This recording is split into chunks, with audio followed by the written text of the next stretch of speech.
Hello, Brian McKenzie from the Newth University Critical Skills. This lecture is about scholarship as conversation.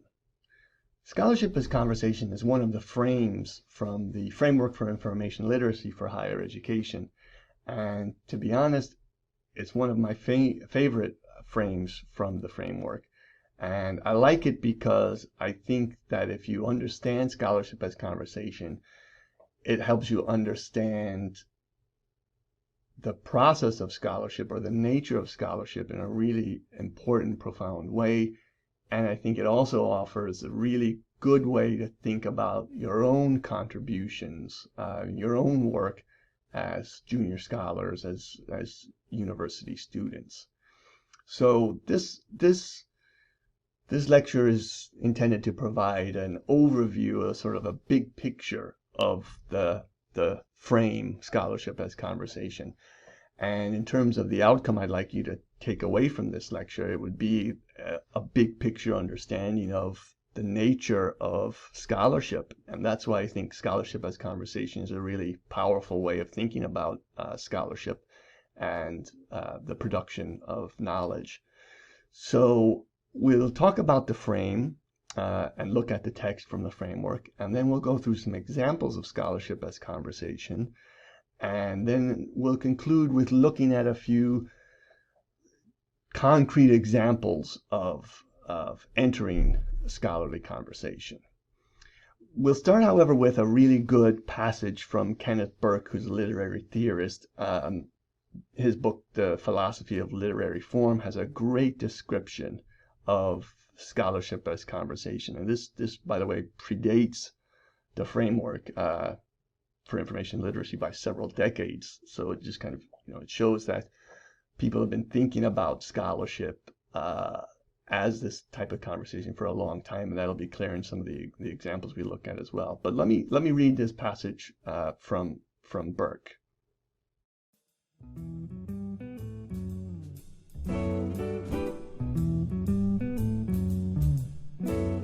Imagine that you enter a parlor. You come late. When you arrive, others have long preceded you, and they are engaged in a heated discussion. A discussion too heated for them to pause and tell you exactly what it is about. In fact, the discussion had already begun long before any of them got there, so that no one present is qualified to retrace for you all the steps that had gone before. You listen for a while, until you decide that you have caught the tenor of the argument. Then you put in your oar. Someone answers. You answer him. Another comes to your defense. Another aligns himself against you, to either the embarrassment or gratification of your opponent, depending upon the quality of your ally's assistance. However, the discussion is interminable. The hour grows late, you must depart. And you do depart, with the discussion still vigorously in progress. Okay, so I really do like that an analogy that Berk has in this sort of ongoing parlor discussion in a well-appointed parlor. So it kind of helps you think of scholarship as this ongoing and evolving and kind of changing over time idea. But let's look at the frame now. I like to start with the dispositions of the individual frames, because I like the dispositions because they're the sort of big picture items, or the dispositions are what we hope students sort of learn to approach their own work or their own understanding of material with. And so let's look at the first one. You recognize that you are often entering into an ongoing scholarly conversation and not a finished conversation. You seek out conversations taking place in your research area, and you see yourselves as contributors to scholarship. So I think these first three are really great, and if you actually dig a little bit deep into them, we start to get, some of the kind of challenges or some of the interesting things. So the first thing to think about is, as new students or sort of novice scholars, you will have a hard time identifying the actual conversations. Who's talking to? What are they actually even talking about?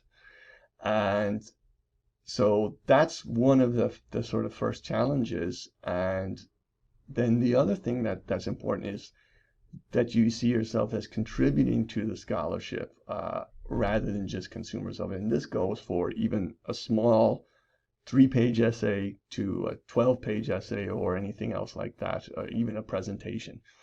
When you're engaged with the research and you consciously plug your own work or situate your own work within one of a scholarly conversation in a discipline, you are contributing to it.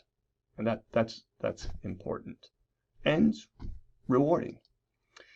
Now, in terms of practices, look, scholarly conversation, there's loads of ways that we know scholarly conversation is going on. For practical purposes, the most obvious way is to see a citation in the work of someone else, that they've cited somebody else. Then that's the clearest indication that this person is engaged in a scholarly conversation. And these next two are kind of interesting in terms of contributing to scholarly conversation at an appropriate level on a research journal. So you're all fairly new to your field, so it's you're joining a conversation, a scholarly conversation that in most cases has been going on for a long time and is extremely nuanced and involves a lot of people. So your contribution initially is going to be very sort of modest. Your ability to sort of really take issue and say, this area is wrong, and this is the way it should be. That's really only reserved for the most senior scholars engaged in the conversation. And the other interesting thing about the practices is identifying the barriers to entering conversation in various venues. So there's going to be access issues. Access to the material is one of the most significant barriers. If the conversation is taking place behind an Elsevier paywall, it will be hard for other people to join that conversation. Okay, but we won't dwell too much. You have the text here on the framework, so you can review that. Let's go into some of the historical examples of scholarship as conversation. So we'll start with this very famous painting.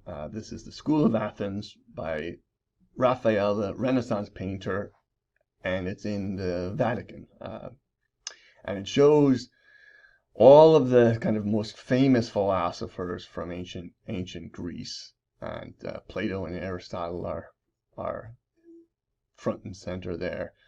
And Plato was a big proponent of what's called the Socratic Method. You probably heard of the Socratic Method. And he wrote dialogues, these Platonic dialogues, where he put Socrates, who was his teacher, into conversation with various people to explore subjects. Now, as a writer, the Socratic Method was very effective for Plato, because what he did is he would sort of have Socrates play the kind of, straight man, or, kind of just the other person in the dialogue would sort of put out different assumptions, and then Socrates would just unpack them and say, well, if that's the case, then this and this and this, and the person would sort of say, yes, and I agree in this. And so it's a great way, the Platonic dialogues are a great way of showing sort of how the evolution of thought. Now, it's just Plato writing them, so they're very artificial, obviously, because Socrates he wins the arguments, right? So the dialogue is written in a specific way to kind of, Socrates is going to come out on top. But it is a good way of showing how conversation, or dialogue in this case, unpacks assumptions and can sort of reveal details and logic behind different arguments. So we have just a quick example here. This is from one of Plato's famous dialogues, the Symposium, and it's all about friendship and love, and they're kind of just chilling out, just drinking a lot, basically, at this kind of, and eating dinner and chatting. But they have a big conversation about the nature of love.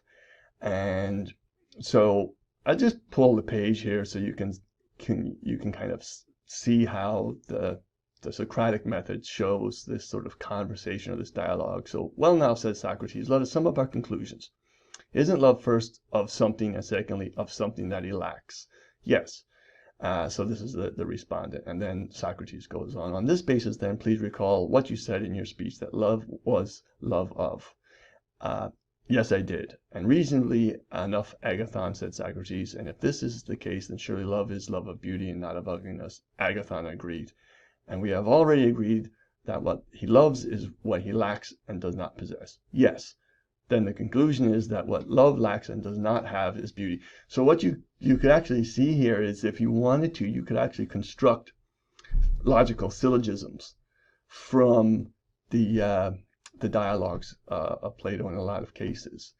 And so it goes on, and if you're going to read some Plato, read the Republic, read the Symposium. Those would be my two recommendations there about what's going on here. But it sort of shows you a good way of how, in conversation, Socrates is sort of merciless in sort of narrowing down arguments, eliminating irrelevant ideas, focusing on definitions, and getting to the idea of what a term means and things like that. So that's kind of almost a historical or literary form of scholarship as conversation to illustrate.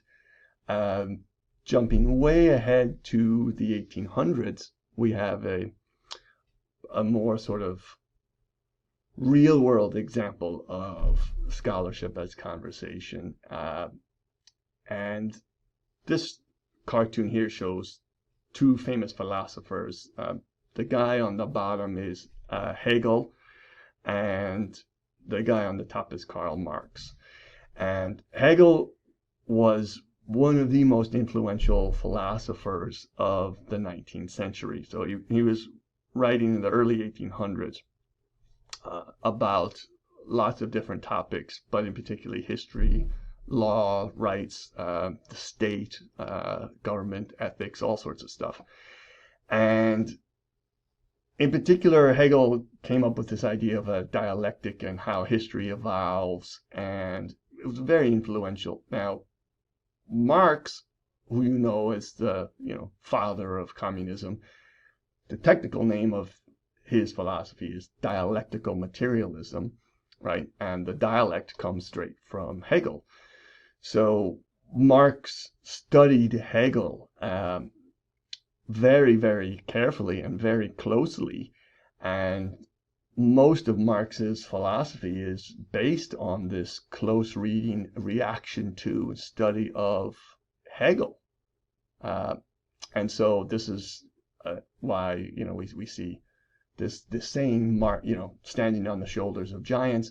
In this case, we see Marx standing on the shoulders or the head of Hegel, and this sort of illustrates the nature of what Hegel comes first, very influential, influences Marx, who reads him. Marx adapts, disagrees with, but still uses a lot of the concepts or ideas of Hegel, and develops his own unique philosophy from there. Now, a more kind of concrete, still in the 1800s, and the idea of scholarship as conversation, one of a concrete famous example would be the correspondence of Charles Darwin. So Charles Darwin he had a lot of bad health for a lot of time. He didn't like to go out, wasn't a very social fellow, but he wrote prolifically, and correspondence in particular. There's a great website, the Darwin Correspondence Project, that has all of the surviving correspondence of Darwin. Now, in this lecture, we're going to do a lot of very quick overviews of things, so apologies for kind of bastardizing and being very quick with some of the overviews. What we're interested in illustrating is this concept of scholarship as conversation. So if it comes at a price of a little bit of detail, we'll accept it. So there's the caveat. So as you know, Darwin, he was writing for a long time about the theory of natural selection, and Alfred Russel Wallace independently had arrived at basically the same idea and was ready to publish sooner than Darwin. But Darwin was a lot better connected. Darwin was extremely wealthy, came from a very connected, socially high-class family, particularly his mother's side. And Wallace was very obscure and didn't have the sort of level of connections. But Wallace heard about Darwin's work, and Wallace wrote to Darwin. Darwin was extremely impressed. So they didn't have disagreements. It was more about how much they agreed with each other's ideas. And this is one of the early letters from Wallace to Charles Darwin. And he says, of May last, my views on the order of succession of species were in accordance with your own. So he's happy about that. For I had begun to be a little disappointed that my paper had neither excited nor discussion, nor even elicited opposition. So Wallace is talking about his initial sort of sketch of the idea of natural selection, and he had sent it to Darwin. Now, what's important about this letter, and why I picked it here, is it shows an important feature of scholarship as conversation. And it says, for I had begun to be a little disappointed that my paper had neither excited discussion nor even elicited opposition. So the important thing about scholarship as conversation is that the worst thing that can happen is to be ignored or to be met with silence, because that is not conversation then. So conversation is about disagreement, about agreement, but it's an actual back and forth. It's an actual conversation. So the worst thing that can happen is what Wallace correctly says here, right? That just to be ignored, right? So it's much better to be criticized in terms of your scholarship and your research rather than to be ignored. That's a great letter, very important there, and it kind of gets into some very deep practical details about black jaguars and how they work. Okay, sorry, the resolution on this letter is a little bit grainy. This is from Einstein, and it's to Marie Curie in 1911, and the Einstein papers are at Princeton University. So he wrote to Marie Curie because as a famous scientist and as a woman, Marie Curie had been receiving a lot of criticism, unfair criticism, misogynistic criticism. So Einstein wrote to her to sort of encourage her and tell her that he, thought that she was great. I'm convinced that you can simply despise this rabble, whether it is obsequiously lavishes respect on you, whether it attempts to satiate its lust for sensationalism. I admire your intellect, your drive, and your honesty, and I consider myself lucky to have made your personal acquaintance in Brussels. Anyone who does not number among these reptiles is certainly happy now as before that we have such personages among us as you and Langevin too, real people with whom one feels privileged to be in contact. If the rabble continues to occupy itself with you, then simply don't read that hogwash, but rather leave it to the reptile for whom it has been fabricated. And then Einstein has a little P.S. here. P.S. I have determined the statistical law of motion of the diatomic molecule in Planck's radiation by means of a chemical witticism, naturally under the constraint that the structure's motion allows the laws of standard mechanics. So he actually throws in then some, it's like a little pep talk here, and then some, actual physics and for Mary Curie here, to just as an aside, I'm making breakthroughs.